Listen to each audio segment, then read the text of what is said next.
Hey, hey, hey. Time for another Out of This World story from rSpace.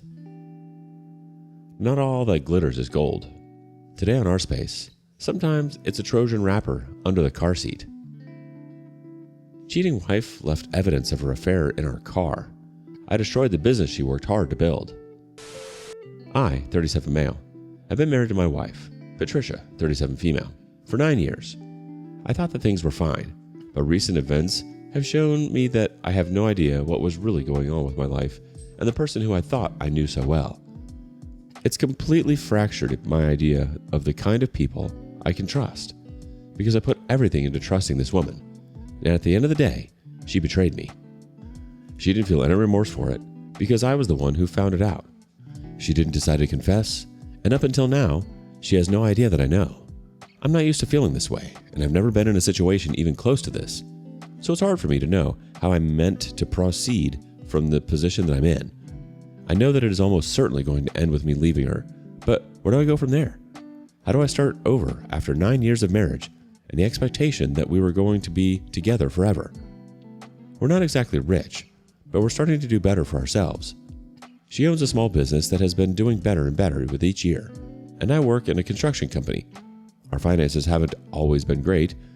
We used to have 2 vehicles, but with a tough spot, we chose to get rid of mine, since the payments were much higher on it, since it was a truck. Since then, I either take public transit or I get her to drop me off at work on her way to her business. It isn't the most convenient, but it has worked well for us so far. And we've also been able to be more financially intelligent with only 1 car payment each month. There are rare occasions when I take the car out on my own, particularly during the weekends. It's our car, though she is the one behind the wheel probably 90% of the time. Because of that, I can't always say that I know what's going on with the car at all times. The thing I'm grateful for is that I only know that she's been cheating on me because of the fact that we share a car. If I had my own car, I never would have found out the way that I did. And that's the only silver lining here. As much as it hurts to know the truth, it is better than me living with someone who was cheating on me and lying to my face on a daily basis. People say what you don't know can't hurt you. And while that's true, I'm not the kind of person who'd prefer that I never knew. You should never want to live your life under false pretenses, and I'm glad that I'm not anymore. During one weekend, I let her know that I wanted to take the car out to participate in a local soccer game. While that was going to be happening, I'd take the car in for detailing, just as a little treat, because it had been a long time since the car had been shown love, and I was starting to see that the inside was getting a bit messy. Here's the thing. And I know some people will disagree with this practice. If there are larger pieces of trash that I can clear out of the car before taking it to get cleaned and detailed, I will take those out myself. There's no point leaving soda cans and scraps from fast food in the car for the detailers to take care of. Sure, in a way it's their job, but I think you can take care of the bigger things. It only takes about a minute or 2, so it doesn't have to be a deep clean. It is also a good way to catch anything important or valuable that might have fallen to the floor, instead of letting it being taken up by a detailer. I was doing that before I left the house, because I was going to head straight to the detailer and then walk to my soccer game. It was while I was cleaning the car that I found what was very unmistakably the edge of a condom wrapper. It wasn't one of those small edges that could have belonged to a pack of ketchup. It was gold-colored, and it was long enough for it to be clear what it was for. It even had a tiny bit of text on it that was cut off. At that point, what was meant to be a brief cleanup became a lot more intense because I wanted to see if there was any other evidence that I was going to find. I didn't get what I was looking for, but I kept the piece of the wrapper. I still went off to get the car detailed and let the detailer know to inform me if he found anything similar in the car. It was embarrassing having to tell him that, but he understood. I went to my soccer game from there, and it was nice that it was able to take my mind off the situation for the time that I was on the field playing. As soon as I had to head back to pick up the car, the situation was back on my mind. The detailer said that he didn't find anything else similar in the car, and that made me even more uncertain about what I had found, because I started to wonder if it belonged to something else, and I was the one going to the worst case. When I got home, Patricia could tell that something was off, but I really didn't let her in because I had to be sure. I feel like accusing your wife of cheating is the same as telling her that you want to get a paternity test for your kid. It's such a dangerous move to make because if you end up being wrong, everything might blow up in your face, and it will be your fault. If you're right, in both cases, things will still blow up, but at least you'll sleep better knowing that you're justified. I felt so silly, but I started doing condom research when I locked myself in the bathroom. I checked all of the most popular brands and what the wrappers and texture looked like, and I was able to confirm that it was a Trojan Magnum. I could tell because a tiny bit of black text was on the piece that I had, and it aligned with the text that would have been on an intact wrapper of one of those. I tried my best to see the situation from any other angle, but I just couldn't see another explanation. I even decided to be vulnerable and reach out to one of my very close friends to ask what he thought. When I showed him the wrapper, he confirmed that it was from a Magnum. In fact, he said that he was sure. He let me know that even if I was wrong, the evidence pointed to a very likely possibility, and that Patricia should be reasonable enough to know that my accusation wasn't unfounded. After hearing that, I decided that I was going to confront her that very night, because it felt like I was going to lose my mind if I ended up waiting any longer than that. She was in the living room watching TV, and I told her that I had something very serious to talk about. So she muted her show and then turned towards me. I held up the piece that I had found, and I told her that I'd found it in our car. She squinted to see what it was I was holding, and I caught a change in her body language when she recognized what it was meant to be, though she did her best to hide and act like she didn't know what I was getting at. She asked what it was meant to be, and instead of playing games, I told her that it was very likely the edge of a condom wrapper. She asked whether I might have been mistaken and whether it could be something from a food or snack item of some sort.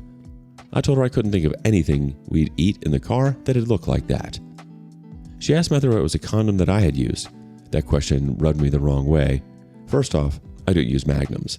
I can admit that they wouldn't be a good fit for me. Second, I could tell if she was trying to imply that I was the one cheating because she said it a bit too casually.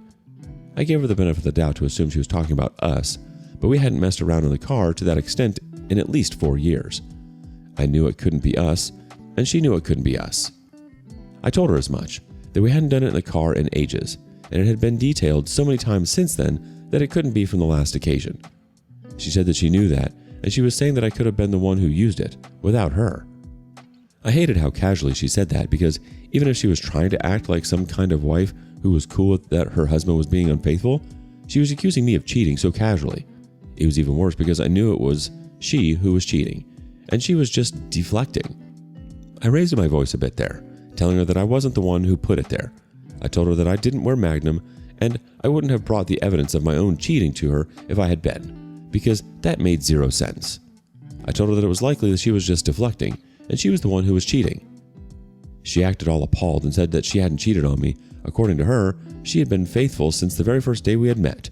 After thinking for a while, she acted like she remembered something, and then she said that it must have been when she let her younger brother borrow the car briefly during the day. She never told me that happened, so it was really hard for me to believe. According to her, it had been for a date about 2 weeks ago, and he must have been the one to use it in my car. She claimed she'd scold him for that. I wasn't convinced at all. I knew she was lying, but I just couldn't prove it in that moment. I tried to press her and scare her a bit, so that she'd admit, but it didn't surprise me that she kept insisting that it must have been her brother. After all, I had her nearly caught, and she was going to fight instead of admitting that she had been lying. So I pulled out my phone and started calling her brother. She began to panic, at that point, saying that I was wasting my time and I was supposed to just believe her. She started saying that I was showing my lack of trust in her if I couldn't just take her word for it.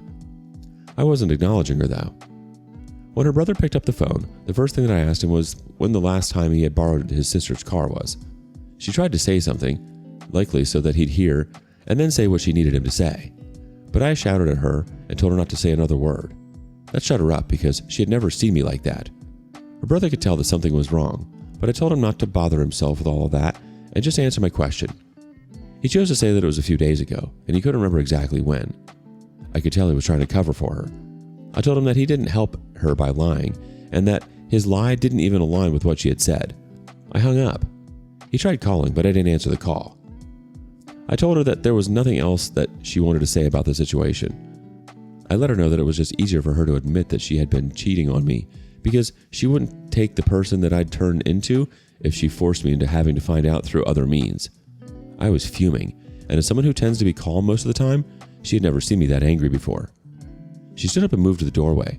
She begged me not to get closer, but that she just wanted to say something. She admitted that she had been intimate with someone, according to her.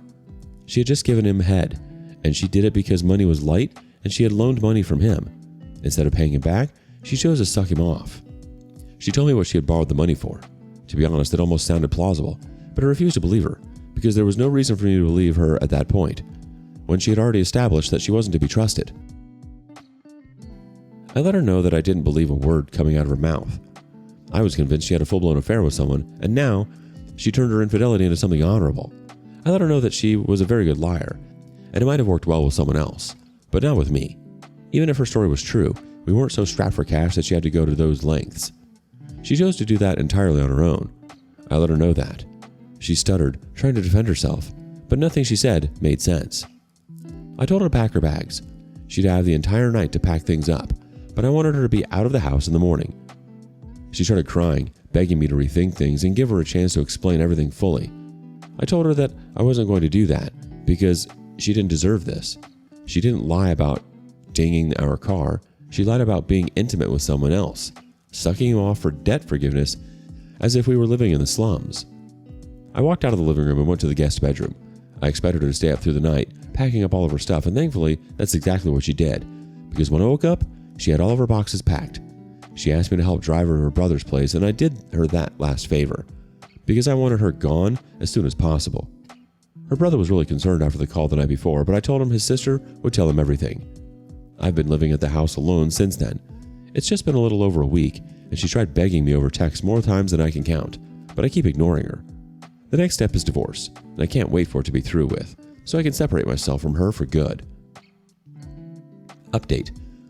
I dropped a post here earlier about my wife, who I'd found out was cheating on me because she left a piece of a condom wrapper in her car. She denied it naturally, but eventually admitted to it, claiming that she used it to suck off some guy so that he'd forgive a debt he took from her.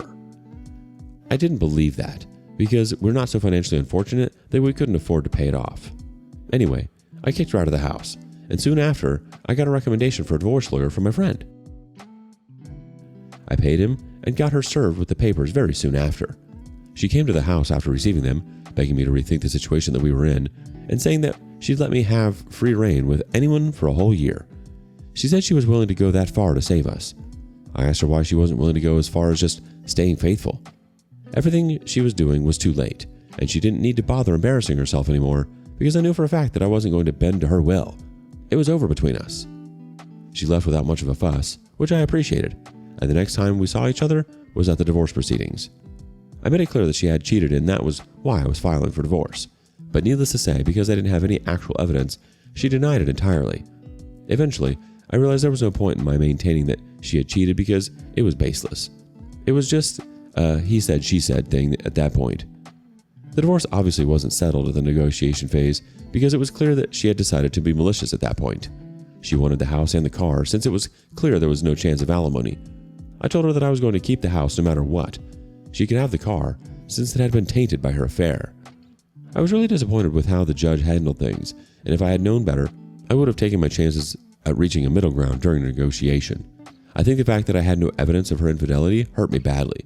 So if you're ever in a similar situation, make sure to come with receipts to back up your stance. The judge saved me from having to pay alimony, but he gave her the house with my share slated to be paid to me. He also awarded her the car, and she was ordered to pay me half of the current value of the vehicle. I was fine with that, but the house was still annoying to me. I had put down most of the value of the house, and I had done so much work to make the house exactly as we wanted. Now she was going to take all of that. I'll admit that I was very bitter after the divorce, so I was going to hit back at her hard. Now, this is the one thing that I didn't mention in my earlier post because it simply wasn't relevant. As I mentioned, we've been financially struggling for some time, but things have gotten a little more stable thanks to her business and promotion at my workplace. What I didn't say was that the building she runs the business out of belongs to my uncle, who immigrated and has lived in the US for 50 years now. She pays rent, though she pays way below market value for the area that she's located in. The agreement was that rent would be hiked back up to market value once the business was making enough in revenue. He did it as a favor to us, but mostly because of me, and I knew that I'd be able to have him pull that favor out from under her. I contacted him and told him what I wanted. I made sure to let him know that I wasn't doing it merely because we got divorced, but because of the affair. He understood where I was coming from, but he was hesitant because he said it felt too mean-spirited. I told him that I agreed, but I need him to do it regardless. If I got rid of her, he'd be able to rent the space to someone who was willing to pay for what it was worth. It took way more convincing than I liked, but he agreed in the end. He gave her a 60-day notice, and she called me in rage. She said I was petty for doing that. She said I had gotten the divorce I wanted, and there was no reason for me to destroy her source of livelihood. She rightfully claimed that I knew how important her business was to her, and that I was going to hurt her where it had hurt the most, as if I hadn't already hurt her with the divorce. I told her that the divorce hurt the two of us, but her cheating hurt only me. I was just returning the favor. She cursed me out and hung up. She had vacated the premises about a week ahead of time, and it pleased me when I saw her post on Instagram explaining that the business would be temporarily shut down as they looked for a new location. However, I knew that it was going to be a massive hiccup, and she wouldn't get a location as good as the one that she had before. Up until now, she still hadn't reopened, and I hope it remains that way. I do feel slight twinges of guilt at going that far, but I just need to remind myself of what it must have looked like when she was cheating on me. My resentment comes right back. She sent me several angry messages over the weeks since I served her the notice to vacate. I ignore most of them, but when I'm annoyed enough, I do just enough to make her even angrier. At some point, I'm just going to block her and move on. At that point, I'll probably be able to start healing, but it'll be a very long journey to feeling like myself again, so I'm not in a rush to get there.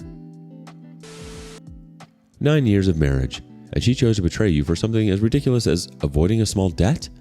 Every excuse she tried, the brother, the deflection onto you, claiming it was just a favor, is proof that she's a habitual liar who thinks consequences don't apply to her.